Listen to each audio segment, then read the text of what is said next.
So hey friends, welcome back to live trading box. मैं धीरज, आपका दोस्त, स्वागत करता हूं अपने चैनल पे। आज काफ़ी गैप के बाद में वीडियो बना रहा हूं। वीडियो ना बना पाने का रीज़न था मेरे फादर, जो कि लास्ट 5 जून को हम सबको छोड़कर इस दुनिया से चले गए। भगवान उनकी आत्मा को शांति दे, अपने श्री चरणों में उनको स्थान दे। वो काफ़ी टाइम से फाइट कर रहे थे, कैंसर से फाइट कर रहे थे, बहुत स्ट्रांगली फाइट कर रहे थे। लास्ट में गिव अप उन्होंने किया और हम सबको अकेला छोड़कर वो चले गए। तो उनके फाइनल राइट्स एंड रिचुअल्स को परफॉर्म करना था, फैमिली के साथ इस डिफ़िकल्ट टाइम में टाइम बिताया था। तो इसलिए वीडियो बना नहीं पाया, क्योंकि उनके फाइनल राइट्स परफॉर्म हो चुके हैं। सो आई एम बैक। आपको रोज़ वीडियो डालने की कोशिश करूँगा। तो बिना टाइम गवाए चलिए शुरू करते हैं आज का वीडियो, जिसमें हम बात करेंगे कल के लिए ट्रेड प्लान, जो कि रहेगा 18 जून के लिए, निफ्टी एंड बैंक निफ्टी के लिए। तो चलिए सबसे पहले शुरू कर लेते हैं निफ्टी से।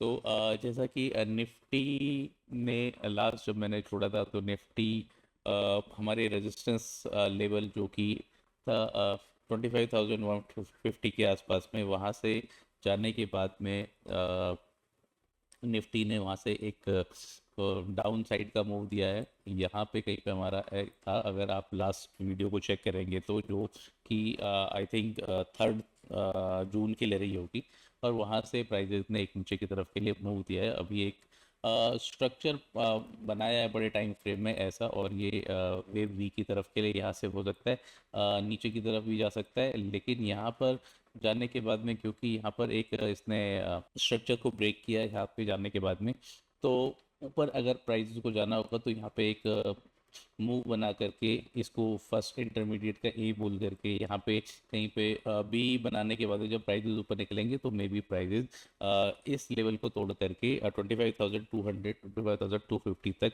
यहाँ पे मूव कर सकते हैं। लेकिन कल के लिए क्या हम प्लान कर सकते हैं, किन लेवल पे हम प्लान कर सकते हैं, और क्यों हम उन लेवल पे प्लान कर सकते हैं, इस बारे में बातें करते हैं। तो अगर कल के दिन हम हमारा ये जो जोन बना हुआ है, अगर ये जो जोन की हम बात करेंगे, तो हमारा एक यहाँ पर अगर हम देखेंगे बहुत छोटे टाइम फ्रेम, 15 मिनट के टाइम फ्रेम में, तो हमारा ए बी सी, और ये जो लेवल है हमारा फोर्थ वेव का एक जो यहाँ पे बनाने के लिए आएगा। अगर प्राइजेस इसके ऊपर यहाँ से निकलेंगे तो प्राइजेस ऊपर की तरफ के लिए एक जो रेजिस्टेंस लेवल है 25,000 से लेकर के 25,050 तक का, यहाँ पे प्राइस एक मूव कर सकते हैं। अगर प्राइस सस्टेन करते हैं 24,860 या 24,900 के ऊपर, इसके ऊपर निकलने के बाद में प्राइजेस में कोई यहाँ पर थोड़ा सा टाइम बिता सकते हैं, यहाँ पे एक्यूमुलेट हो सकते हैं। यहाँ पे बायर एंड सेलर में यहाँ पे एक फाइट हो सकती है, और यहाँ से ऊपर यहाँ से प्राइस जा सकते हैं 24,200 24,250 तक के आसपास पे प्राइजेस जा सकते हैं। लेकिन हमको प्लान कैसे करना है ट्रेड को, तो उसके लिए हम देख लेते हैं। अगर प्राइजेस खुलते हैं फ्लैट फ्लैट खुलते हैं कहीं पे भी हमारे इस वाली रेंज के अंदर, तो यहाँ पे अनडिसाइसिव सी एक रेंज है ये, जो कि है 24,770 से लेकर के 24,864 के। यहाँ पे अनडिसाइसिव सा रहेगा। यहाँ पे जो बायर्स होंगे वो यहाँ पर देखेंगे, क्योंकि ये एक वेब बी का जोन होता है, वेब बी कंप्लीशन का जोन होता है, तो यहाँ से बायर्स ट्राई कर सकते हैं।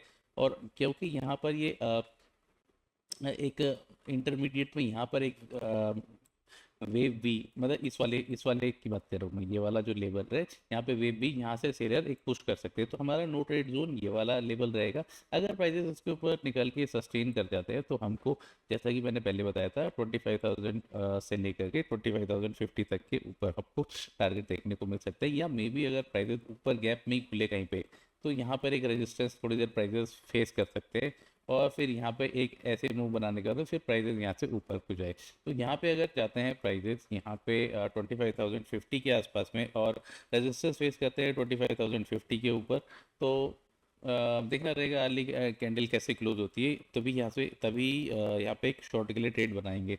लेकिन अगर प्राइजेस सस्टेन करके ऊपर चलते हैं 25,050 के ऊपर, और उसी के ऊपर टाइम बिताते हैं छोटी छोटी सी मूव में, तो प्राइजेस में एक अपसाइड मूव हम एक देख सकते हैं, जो कि रहेगा 25,200 200 से लेकर के 25,250, और इसके ऊपर अगर प्राइजेस निकलेंगे तो हमको आने वाले टाइम में 25,600 तक के लेवल देखने को मिल सकते हैं। ये तो रही हमारी बुलिश सिनेरियो की बात। अगर लेकिन प्राइजेस निकलते हैं 24,770 के नीचे, तो हमको नीचे की तरफ के लिए ट्रेड प्लान कर सकते हैं, जिसका कि हम ऊपर के लिए स्टॉप लॉस रख सकते हैं 24,800 का, और 800 का जो हमारा स्टॉप लॉस रहेगा वो 15 मिनट की कैंडल क्लोज का हमारा जो स्टॉप लॉस रहेगा। लेकिन ये तभी जब प्राइजेस ये वाले लेवल को न तोड़ करके नीचे निकलेंगे तब। ऐसे नहीं कि प्राइजेस हमारे यहाँ पे खुले फिर हम वो करेंगे, अभी नहीं। अभी हम डाउन गैप की सिनेरियो की बात आगे करेंगे। तो यहाँ से निकलने के बाद में हम एक शॉर्ट ट्रेड को प्लान कर सकते हैं, जिसका कि नीचे की तरफ के लिए टारगेट रहेगा जो रहेगा 24,626 का। चलिए बात कर लेते हैं गैप अप ओपनिंग के बारे में। गैप अप अगर ओपन होता है कहीं पे भी 25,000 या 25,050 के आसपास में, और प्राइजेस यहाँ पे रेजिस्टेंस लेते हैं, तो यहाँ पे एक प्रॉफिट बुकिंग को हम देख सकते हैं, एक्सपेक्ट कर सकते हैं, जिसके लिए कि नीचे के तरफ जो लेवल रहेंगे वो रहेंगे 24,864 से लेकर के 24,900 तक के, और 24,060 या 24,850 के नीचे अगर प्राइसेस निकलेंगे तो हमको 24,770 या 24,750 तक भी देखने को नीचे हाथ से मिल सकते हैं, अगर यहाँ पर पहले टिक के साथ ही नीचे की तरफ को गिरावट आती है। लेकिन अगर पहले टिक के ऊपर ये सस्टेन कर जाता है और 2 या 3 15 मिनट की कैंडल इसके ऊपर सस्टेन करती है और फिर यहाँ पर सपोर्ट लेती है 25,050 के लेवल पे, तो हम ऊपर की तरफ के लिए ट्रेड प्लान कर सकते हैं, जिसका कि हम स्टॉप लॉस रखेंगे 25,000 का, और ऊपर के लिए जो टारगेट रखेंगे वो रखेंगे 25,200, 25,250 या 25,244 तक के ऊपर के लिए। वही बात कर लेते हैं गैप डाउन ओपनिंग के लिए। अगर प्राइजेस गैप डाउन ओपन होते हैं कहीं पे भी 24,770 या 750 के नीचे, तो हम एक प्राइस एक्शन बनने देंगे। हम एक बार यहाँ पर जो लेवल है 24,770, यहाँ पर प्राइजेस का आने का वेट करेंगे, और यहाँ पर एक नीचे की तरफ के लिए फिर एक एंट्री प्लान करेंगे, जिसका कि नीचे की तरफ के लिए टारगेट होगा 24,626 का, और ऊपर के लिए जो स्टॉप लॉस होगा वो रहेगा 24,800 का। लेकिन दोस्तों अगर यहाँ से प्राइस सीधा नीचे आते हैं और यहाँ पे पहली टिक में ही यहाँ पर ये टिक कर जाते हैं, तो हम यहाँ पे कोई शॉर्ट को ट्रेड को प्लान नहीं करेंगे।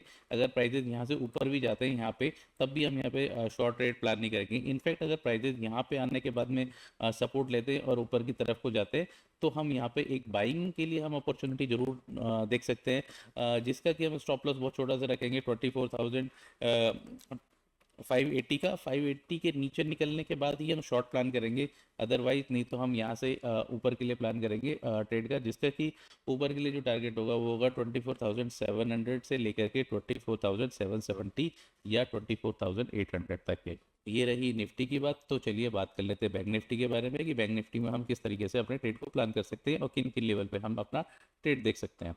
जैसा कि आप देख पाओगे 3 जून को ही बता दिया था कि ऊपर के लेवल से जाने के बाद में प्राइजेस में एक छोटी सी प्रॉफिट बुकिंग आ सकती है, और पिछले वीक में हमने देखा एक प्रॉफिट बुकिंग।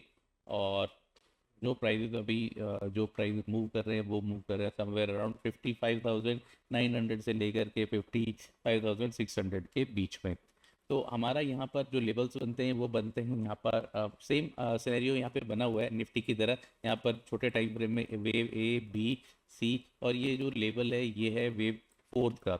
अगर प्राइजेस इसके ऊपर निकलेंगे तो प्राइजेस यहाँ पे एक जो लास्ट रेजिस्टेंस जोन जो है 56,193 का, क्योंकि ये लास्ट रेजिस्टेंस जोन इसलिए रहेगा क्योंकि यहाँ पर जो ये पूरी वेव बनी है बड़े टाइम फ्रेम में, उसका यहाँ पर जो वेव बीप का जो नीचे स्ट्रक्चर बनता है उसका यहाँ पे बनता है, तो यहाँ पर थोड़ा सा रेजिस्टेंस फेस कर सकता है और यहाँ से प्राइजेस नीचे। लेकिन अगर प्राइजेस इसके ऊपर सस्टेन कर देंगे तो प्राइजेस यहाँ से 56,300 से लेके 56,400 तक प्राइजेस में एक मूव देखने को मिल सकता है। तो हम अपने ट्रेड प्लान किन लेवल पर कैसे करेंगे, किन ओपनिंग सिनेरियो में, तो चलिए उसके ऊपर बात करते हैं। तो अगर प्राइजेस ओपन होते हैं फ्लैट की इस रेंज के अंदर, जो कि है 55,696 से लेकर के 55,856 का, अगर प्राइजेस इसके बीच में ही कहीं पे भी ओपन होते हैं तो हम कुछ नहीं करेंगे। प्राइजेस इसके ऊपर निकल के सस्टेन करके ऊपर चलेंगे तो हम ऊपर के लिए ट्रेड प्लान करेंगे, जिसका कि सिंपल सा टारगेट होगा 56,000 पहला, वहाँ पर आधी क्वांटिटी बुक करेंगे 56,000 के ऊपर निकलने के बाद में सीधा हमको 56,190 से लेकर के 56,200 तक के लेवल देखने को मिल सकते हैं बैंक निफ्टी में। और इसके ऊपर सस्टेन करने के बाद में जो अगले लेवल होंगे वो होंगे 56,316 से लेकर के 56,391 तक के। अगर प्राइसेस सीधे ऊपर खुलते हैं या इस लेवल में 56,200 के ऊपर, और यहाँ पे जाने के बाद में प्राइसेस में एक रेजिस्टेंस आ सकता है और प्राइसेस इसी रेंज के अंदर घूम करके या तो फिर यहाँ से नीचे टूटेंगे या तो फिर यहाँ से फर्दर ऊपर के लिए मूव करेंगे। वो लेवल में भी कल ना आए, लेकिन आने वाले टाइम में वो आ सकता है। तो अगर हम बात करेंगे कि अगर प्राइसेस नीचे निकलते हैं, ये वाले लेवल को तोड़ करके नीचे निकलते हैं जो कि है 55,696 के अगर प्राइसेस के नीचे निकलते हैं और यहाँ पर हमको मौका मिलता है मतलब टाइम बिताए यहाँ पर रेजिस्टेंस फेस करे इस लेवल पे, तो हम नीचे के लिए ट्रेड प्लान कर सकते हैं, जिसका कि नीचे की तरफ बहुत बड़ा तो कोई टारगेट है नहीं। नीचे की तरफ के लिए जो फर्स्ट लेवल का जो टारगेट है वो है 55,483 का। 480 इस लेवल के नीचे निकलने के बाद ही अगर प्राइसेस यहाँ से नीचे निकलेंगे तभी हमको एक मूव देखने को मिल सकता है बड़ा, जो कि रहेगा 55,123 से लेकर के 55,233 तक का। यहाँ पे आने के बाद में हम प्राइजेस यहाँ पे थोड़ा सा सपोर्ट ले सकते हैं। आज यहाँ पे सपोर्ट लेने के बाद में प्राइजेस में एक ऊपर की तरफ के लिए मूव देख सकते हैं। यहाँ पे हम एक बिना कंफर्मेशन का अगर कोई भी 15 मिनट की कैंडल इसमें क्लोज देने के बाद में कोई बुलिश कैंडल फॉर्म होती है तो हम बिना कंफर्मेशन का एक ट्रेड प्लान कर सकते हैं, जिसका कि हम स्टॉप लॉस लगा सकते हैं 55,100 के नीचे, और ऊपर के लिए जो टारगेट हम रख सकते हैं वो रख सकते हैं 55,500 तक के कल के दिन के लिए, अगर प्राइसेस यहाँ पे आते हैं तो। अगर गैप अप की हम बात करें कि अगर प्राइजेस गैप अप होते हैं, अगर प्राइजेस गैप अप में ओपन होते हैं कहीं पे भी 55,900 के ऊपर और सपोर्ट लेते हैं 55,800 या 55,850 के पे, तो हम एक अप साइड के लिए ट्रेड प्लान करेंगे। अगर फर्स्ट हमारा अर्ली कैंडल इसके ऊपर क्लोज होती है जो कि है 55,900, इसके ऊपर अगर क्लोज होती है तो हम 55,800 का स्टॉप लॉस लेकर के ऊपर का जो ले ट्रेड प्लान कर सकते हैं, जिसका कि ऊपर का टारगेट हो सकता है 56,100 56,200 का। तो अगर वहीं पे बात कर लेते हैं कि अगर प्राइजेस में वहीं अगर हम बात कर लेते हैं, अगर प्राइजेस ओपन होते हैं गैप में डाउन साइड में, अगर प्राइजेस यहाँ पे कहीं पे ओपन होते हैं जो कि है 55,483 या 55,500 के आसपास में, और यहाँ पर आने के बाद में सपोर्ट लेने लगते हैं फर्स्ट टिक के साथ ही, तो हम यहाँ पर कुछ नहीं करेंगे। एक आर्ली कैंडल का एक कंफर्मेशन कैंडल जो मैंने पिछले वीडियो में भी आपको पहले की वीडियो में बता रखी है, उस कैंडल का हम वेट करेंगे। अगर वो कंफर्मेशन हमको मिलती है तब हम एक ऊपर के लिए ट्रेड प्लान करेंगे, जिसका कि हम नीचे की तरफ के जो टारगेट रखेंगे वो रखेंगे 55,480 का 15 मिनट कैंडल क्लोज का, और ऊपर के लिए जो टारगेट रखेंगे वो रखेंगे पहला टारगेट हम रखेंगे 55,900 का और दूसरा टारगेट रखेंगे 56,000 का। वहीं पे अगर प्राइजेस नीचे खुलते हैं इस वाले लेवल के नीचे जो कि है 55,480 या 55,450 के नीचे प्राइजेस खुलते हैं, और यहाँ पे आने के बाद में इस वाले लेवल पर जो कि है 55,483 या 55,500 पे रेजिस्टेंस लेकर के वापस नीचे की तरफ प्राइस एक्शन बनाते हैं, तो हम जब ये फर्स्ट अटेम्प्ट में जब हम यहाँ पे रिजेक्शन लेगा तब हम यहाँ पे एंट्री प्लान करेंगे नीचे के लिए, जिसका कि नीचे की तरफ के लिए टारगेट होगा 55,123 से लेकर के 55,232 तक के हम नीचे प्लान कर सकते हो। यहाँ पे आने के बाद में हम एक बार ज़रूर बाइंग के लिए कोशिश करेंगे इस वाले लेवल पे आने के बाद में। ये हम एक पोजिशनल कॉल रख सकते हैं, लेकिन हमको स्ट्रिक्ट रहना पड़ेगा अपने स्टॉप लॉस के साथ जो कि है 55,100 का। अगर कोई भी 15 मिनट की कैंडल इस लेवल के नीचे जो कि है 55,100 का क्लोज होती है तो हम एग्जिट कर जाएंगे और हम फर्दर कोई ट्रेड कल के दिन के लिए नहीं करेंगे। तो ये तो थे लेवल कल की ट्रेड प्लान करने के लिए। कुछ स्टॉक्स मैंने आइडेंटिफाई किए थे, अभी कर रहा हूँ, अभी डेटा को मैं रीड कर रहा हूँ, टाइम मिला नहीं था, अभी शाम के वक्त ही मैं फ्री हुआ था, तो डेटा मैं रीड कर रहा हूँ। जो स्टॉक्स जो भी होंगे क्योंकि वो कल सुबह मैं अपने टेलीग्राम चैनल पर डाल दूंगा स्विंग ट्रेडिंग के लिए as well as options trading के लिए। तो आज के वीडियो में बस इतना ही। फिर मुलाकात होगी आपसे अगले वीडियो में। तब तक के लिए मुझे दीजिए इजाज़त, और जाते जाते एक रिक्वेस्ट, अगर आपने मेरा चैनल अभी तक सब्सक्राइब नहीं किया है तो आप प्लीज़ इसको सब्सक्राइब करिए, लाइक का बटन तो दबा ही दीजिए, और हो सके तो इस वीडियो को शेयर कीजिए। तो चलिए आज का वीडियो यहीं पे ख़त्म करता हूँ। शुभ रात्रि। Thank you. धन्यवाद।